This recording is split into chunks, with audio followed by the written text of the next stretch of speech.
Focus on something else that kills people, disease. Specifically, let's talk about what's concerning the World Health Organization. Disease X, the next pandemic.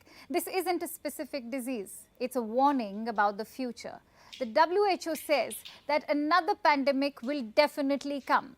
Disease X, whatever it is, may be worse than the Wuhan virus. And the world needs to be prepared. And the WHO is right, because this disease X may not be too far away. In fact, it may be closer and more familiar to us than expected. Earlier this month, the WHO had declared that the Wuhan virus was no longer a public health emergency, but it had warned people not to become complacent. It was still out there, mutating, biding its time. It had the potential to strike back. So could it be that the Wuhan virus has actually returned as the dreaded disease X? Because the cases are rising again, back where it all began.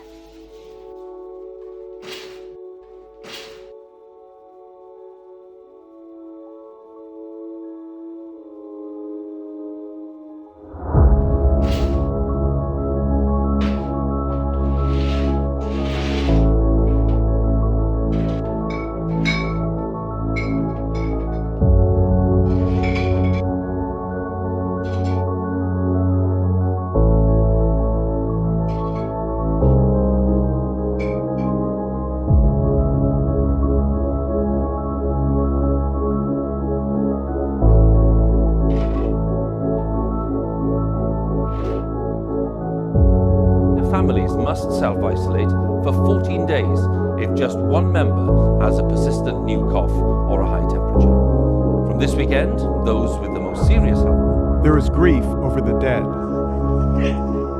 In Iran, hospital staff mourn a doctor's death from the virus. More than 3 billion people in almost 70 countries and territories have been asked to stay at home. Australia says it intends to quarantine its evacuees on Christmas Island, and any Britons returning from the city are to be put in quarantine for 2 weeks. Airlines are taking measures to limit the spread of the disease.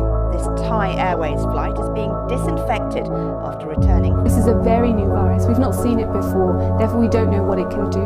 At the moment we're seeing a range of symptoms from mild to severe, but we don't know how severe are we seeing. Is it mostly severe cases? We don't know how it transmits. Is it very easy to transmit, or is it actually quite challenging to transmit? So until we have this information, we're going to remain concerned.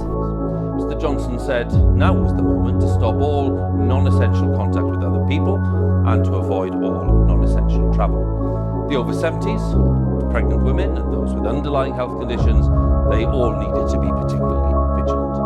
A quarantine building collapses, and a firefighter breaks down after pulling bodies from the rubble.